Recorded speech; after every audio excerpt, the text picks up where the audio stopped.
Hello বন্ধুরা, সবাইকে শুভ সন্ধ্যা। পম্পার Bangla blog চ্যানেলে সবাইকে স্বাগতম।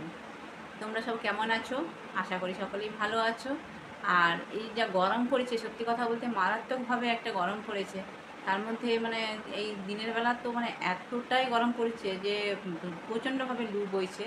তো সবাইকেই বলছি প্রত্যেকে কিন্তু একটু সাবধানে থাকবে, আর ঠান্ডা জল মানে ঠান্ডা জিনিস একটু খাওয়ার চেষ্টা করবে, শরবত টরবতগুলো একটু বেশি করে পরিমাণে খাবে। কারণ নাহলে প্রচণ্ডভাবে আমার শরীর যেরকম লাগছে, আমি জানি সমস্ত গৃহবধূদের একই সমস্যা হবে, যে প্রত্যেকেরই তো সংসারের কাজ বা সব কিছুই রয়েছে, তার মধ্যে শরীর প্রচণ্ডভাবে উইক লাগছে। কারণ আমার লাগছে মানে আমি বুঝতে পারছি যে এটা প্রত্যেকেরই ব্যাপারে একটা। হ্যাঁ, তারপর হয়তো আমার একটু বেশি লাগছে, কারণ শরীরটা একটু খারাপ আছে, এটা তো বললাম যে মানে কি বলবো, আমার একটা দিক মাথার এই পাশটা থেকে প্রচণ্ডভাবে মানে যন্ত্রণা হচ্ছে। আর এই দুদিন ধরে যন্ত্রণা হচ্ছেই।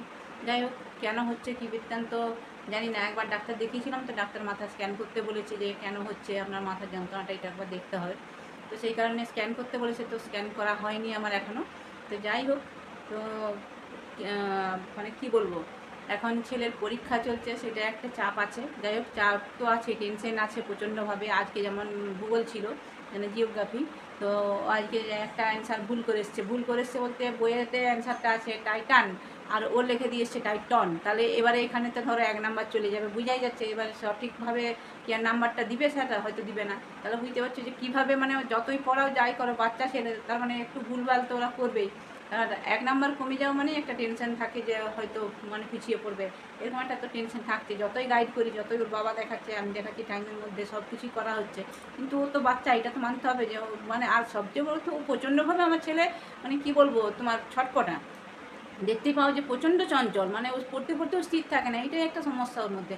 আমরা ধমকে বলতেও কিন্তু ওকে পাচ্ছি না যে সে একটু স্থির হ, মানে কোনো রকম ওকে স্থির করা যাচ্ছে না, এটা একটা সমস্যা। যাই হোক, তো চলো, আজকে সকাল থেকে আমি কোনো ব্লগ করিনি, কারণ মাথাটা ভীষণভাবেই আমার যন্ত্রণা হচ্ছিল, সেই কারণে আজকে ব্লগটা আমি বন্ধই রেখেছিলাম। কারণ সারাদিনে যদি ফোনের দিকে তাকিয়ে থাকি, সেটা একটা সমস্যা হবে। যাই হোক, তো মানে আজকে এখন ভাবছি যে এই যে বিছানাগুলো দেখছো, মানে সবাই শুয়েছিল, তাহলে ঘাঁটাঘাঁটি হয়ে রয়েছে, ওগুলো একটু ক্লিন করব। আর এখানে এই যে জামা কাপড় কেচে রেখেছি, দেখো বেডশিট আর সব পরে রয়েছে, তো ওইগুলো একটু পাটটাট করবো। আর একটা হচ্ছে কি কাজ নিয়ে বসেছি এখন, মানে এই মুহূর্তে একটা কাজ নিয়ে বসেছি, চলো তোমাদেরকে দেখাই। এই যে এই মানে পিসটা কি বলো তো, আমাকে তোমার দাদাভাই দিয়েছিল, তোমাদের দাদাভাই পুজোর সময় আমাকে কিনে দিয়েছিল। তো কি বলবো, নিজের জিনিস তো, ওই জন্য গা করে করাই হয়নি, এইটা একটা ব্যাপার। এই যে পড়ে রয়েছে, তো ওই ছিট সবই কিনে রেখেছিলাম, কিন্তু কোনো কিছু করা হয়নি, এটা পড়েই রয়েছে। তো ভাবলাম আজকে একটু কাটাকাটি করব। তো চলো, এটা হ্যাঁ, এটা কাটাকাটি করার পিছনেও একটা কাহিনী রয়েছে, যে কেন কাটাকাটি করব, এটা একটা ব্যাপার হচ্ছে। এতদিন কোনো কিছু কাটাকাটি করলাম না, আজকে হঠাৎ কেন বের করেছি, এইটাই ব্যাপার। তো এইটা ব্যাপার হচ্ছে কি বলো তো, যে আমাদের একটু বাইরে যাওয়ার কথা হয়েছে। তো সেই নিয়েই ভাবলাম যে চলো, এটা যদি ড্রেসটা বানিয়ে নেওয়া যায় তাহলে একটু ভালো হয়, এটাই ব্যাপার। মানে বাইরে যাওয়ার কথা হয়েছে বলতে, আমাদের ছেলের পরীক্ষা শেষ হবে প্রায় 15 তারিখে। তো 15 তারিখ বিকেলেই আমরা বেরোবো। কোথায় যাব সেটা তোমাদেরকে পরে জানাবো, অবশ্যই জানাবো। তোমাদেরকে জানাবো না তার কাকে জানাবো, তোমরা এখন আমার ফ্যামিলি মেম্বার, তো অবশ্যই আমি তোমাদের জানাবো। কিন্তু এই মুহূর্তে আমি বলছি না যে আমরা কোথায় যাব। হ্যাঁ, বেশি দূর যাব না, সামনাসামনি যাব অবশ্যই। কী বলো তো, মানে আমাদের ইচ্ছে থেকেও আমার মায়ের ইচ্ছে। আমার মা খুবই অসুস্থ, তোমরা দেখবে আমার একটা ভিডিওতে দিয়ে আছে যে আমার মা খুব অসুস্থ। তো সেই জন্যই আমরা ভাবলাম যে চলো, উনি যখন বলছেন, তো সেই কারণেই আমরা তাকে নিয়ে যাওয়ার চেষ্টা করব। এবারে জানি না কতটা কি পারবো না পারবো, সেটা একটা ব্যাপার। আমি যাব, আর বাকি কারা কারা যাবে সবই তোমাদের বলবো, অবশ্যই জানাবো সব কিছু। তো সেই জন্য এই চুড়িদারটা মানে করার ইচ্ছে আছে, যে যদি এটা বানিয়ে নিতে পারি, তো একটা নতুন ড্রেস, মানে আমাদের কি বলো তো, মেয়েদের তো একটা জানোই যে কোথাও গেলে একটা নতুন ড্রেস হলে পরে ভালো লাগে, এটা তো সবাই, মানে আমি শুধু নয়, প্রত্যেক মেয়ের মনে কিন্তু এটা আমাদের ইচ্ছে থাকে, যে কোথাও গেলে পরে দু একটা যদি নতুন কুর্তি হয়। আর যারা শাড়ি পরে, হ্যাঁ অবশ্যই তাদের শাড়ির ব্যাপার আছে, তার শাড়ি। হ্যাঁ, আমিও আগে শাড়ি পরতাম, সত্যি কথা বলতে আমিও আগে শাড়ি পরতাম, কিন্তু এখন শাড়ি পরা যেহেতু বন্ধ করে দিচ্ছি না, এখন আর শাড়ি পরে আমি একদম টেনে বসে উঠতে পারি না, এটা একটা প্রবলেম হয়ে গেছে। সেই কারণে এখন কুর্তি পরা, চুড়িদার পরাটা একটা অভ্যাস হয়ে গেছে। তো সেই জন্যই হচ্ছে কথা, যে নতুন ড্রেস হলে পরে কোথাও গেলে একটা সব ভালো লাগে, এটাই একটা ব্যাপার। তো সেই কারণে বানাবার চেষ্টা করছি। আর আজকে একটু ভেবেছি মার্কেটেও যাব। তো মার্কেটে কিছু জিনিসপত্র কেনার আছে, যেমন ছেলের, 2 ছেলের, আর আমার ওর বাবার কিছু জিনিসপত্র কিনা আছে। আর এই বালিশের ওয়ার্ডগুলো দেখছো ছিঁড়ে গেছে একদম, মানে ছিঁড়ে যায়নি, মানে নষ্ট হয়ে গেছে, যাই হোক। তো ওইগুলো ভাবলাম একটু কিনবো, কেনাকাটা একটু করব অল্প স্বল্প। কারণ মানে আজকে হয়ে গেল ছেলের পরীক্ষা, প্রায় 5টা হয়ে গেছে। আর আছে 9 তারিখে, 9 তারিখে আছে বলতে তার একটু টাইম আছেই। ভাবলাম তাহলে আজকে চলে যাই, একটু ফাঁকা পেয়েছি এই সময়, একটু চলে যাই। চৈত্র সেলও চলছে, জানো তোমরা সেটা। তো সেই জন্যই আমি আজকে যাবো ভেবেছি। তো চটফট করে ভাবলাম এইগুলো কাজগুলো যদি একটু গুছিয়ে নিই। আর সকাল থেকে তো কোনো ব্লগ শুরু করিনি আজকে, তো আজকে ভাবলাম সন্ধ্যে থেকেই মানে তোমাদের সাথে একটু গল্প করে নিই, এটাই ব্যাপার। তো চলো আজকে মানে কেটে নিই, তারপরে আমি তোমাদের সাথে আবার গল্প করব, ঠিক আছে? ওকে, চলো আমি তোমাদের সাথে কথা বলতে বলতে যে বিছানাটা বাগিয়ে নিচ্ছি, কারণ বিছানাটা ভীষণভাবেই ঘাঁটাঘুঁটি হয়েছিল। তো সেটাই আমি এখন একটু ঠিক করে নিচ্ছি। তারপরে ভাবলাম যে ঘর দুয়ারগুলো একটু পরিষ্কার করে তার জামা কাপড়গুলো কাচারও রয়েছে, তোমার দেখালামও। তো সেগুলো একদম মানে পাট টাট করে তারপরেতে আমি মানে মার্কেটে যাওয়ার জন্য রেডি হব।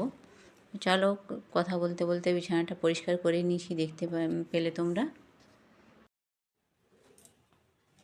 আর কোথায় যাব কেন এখন বলছি না বলো তো? সবচেয়ে বড় কথা কি, আমি এখন মানে আদৌ যেতে পারবো কিনা এটাতে একটা আমার টেনশন রয়েছে। কারণ সত্যি কথা বলতে শরীরটা এতটাই প্রবলেম দিচ্ছে, মানে কাউকে বোঝাবার নয়, হ্যাঁ। মানে শরীরের ভিতরে যে কি হচ্ছে সেটা আমি বুঝতে পারছি না, সেটাই একটা ব্যাপার হচ্ছে। যে আমি যেতে পারবো কিনা ওই টাইমের মধ্যে, আমি ঠিকঠাক থাকবো কিনা, এই জন্য আমি কিছু বলছি না এখন। কারণ হয়তো বললাম তারপর যেতে পারলাম না, এটা একটা ব্যাপার। যাই হোক, তখন টিকিটটা নষ্ট হবে, এটা একটা ঠিক কথাই।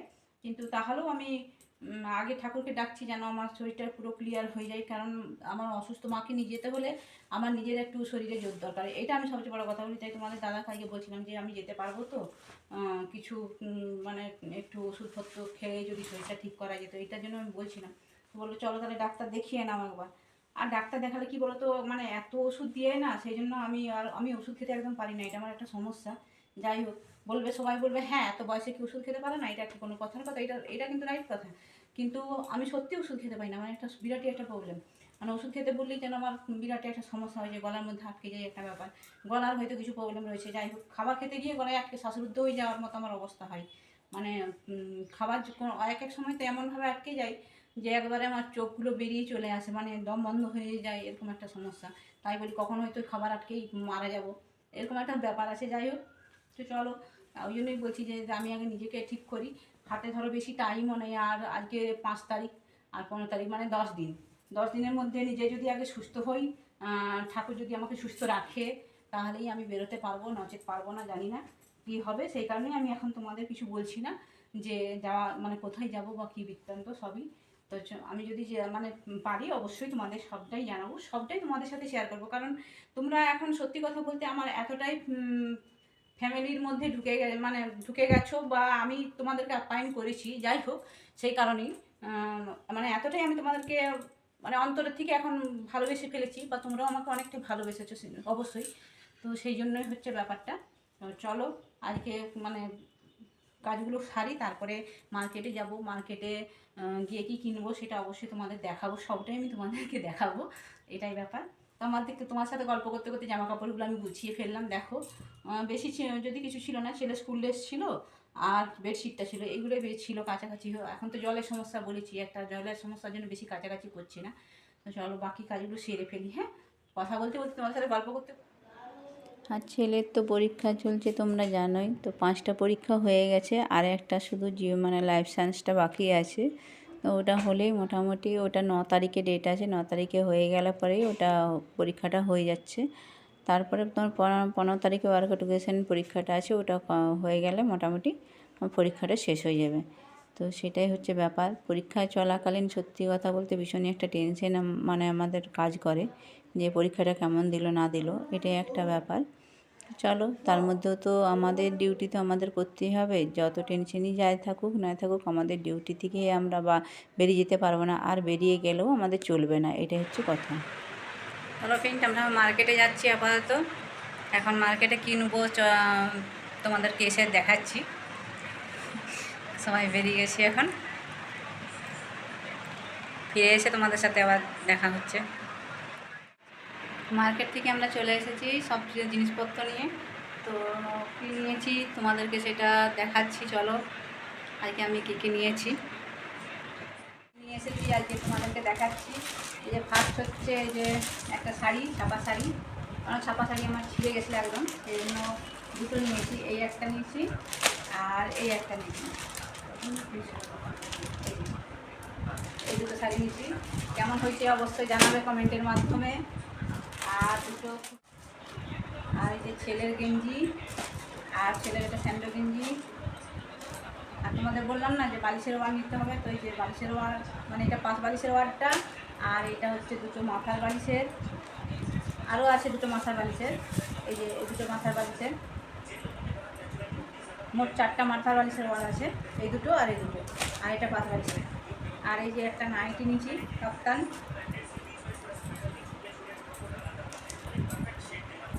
এই যে দেখো কেমন হয়েছে সবাই কিন্তু জানাবে অবশ্যই আমার এই যে কাপ্তানটা। আর এই যে ছেলের দুটো প্যান্ট নিয়েছি, ঘরে পরা প্যান্টগুলো। আর বড় ছেলের একটা প্যান্ট নিয়েছি, সে যা বলেছে তাকে গেঞ্জি বললাম তো সে বললো না আমি নিজে কিনবো। আর এটা তোমার দাদার লুঙ্গি নিয়েছি, সেই গেঞ্জি নিল না, বললো মানে প্যান্ট নিবে আর গেঞ্জি নিবে, কিন্তু রাত হয়ে গেছে বলে আর নিল না এখন। এইগুলোই নেওয়া হয়েছে। আর এই যে এইগুলো, এই দুটো নিয়েছি দেখো, এই যে এই হাতটা নিয়েছি, আর এখানে দুটো দুলি নিয়েছি। এই দেখো, এই হচ্ছে আজকে আমার মার্কেটিং। তো এখনও কমপ্লিট হলো না, বাকি রয়েছে। বড় ছেলে এসে তার সাথেই নিবে, সে নিজেই নিবে, কারণ সে তো বড় হয়ে গেছে। তো সেটা হচ্ছে আমার পছন্দ, মানে আমি যাবো ঠিক কথাই, কিন্তু তাও সাথে থাকাটা একটা দরকার আছে, এটা একটা ব্যাপার। আর তোমাদের দাদারটা এখনও নিলাম না, সে মানে অনেক রাত হয়ে যাওয়ার জন্য দোকানগুলো বন্ধ হয়ে যাচ্ছে, সেই জন্য নিলাম না। আর এটাই হচ্ছে ব্যাপার। তো সব কিছুই তোমাদের দেখালাম, কেমন হয়েছে অবশ্যই জানিও জিনিসগুলো। আর কি বলবো, যাই হোক এবার আমরা খাওয়া দাওয়া করি, অনেকটা রাত হয়ে গেছে, 10টা পেরিয়ে গেছে। তোমরাও সব মানে ভালো থেকো, সুস্থ থেকো। আমার ব্লগটি যে যেখান থেকে দেখছো অবশ্যই তাদেরকে আমার ধন্যবাদ। আর আমার পাশে থেকো, লাইক কমেন্ট করে শেয়ার করে আমার পাশে থেকো। আমিও তোমাদের পাশে আছি অবশ্যই। আর তোমাদের ভালোবাসাতে আমি অনেকটা এগিয়েছি, আশা করছি তোমাদের ভালোবাসা আরও পেয়ে আমি অনেকটা এগিয়ে যাব। চলো আজকের মতো good night, tata, bye bye.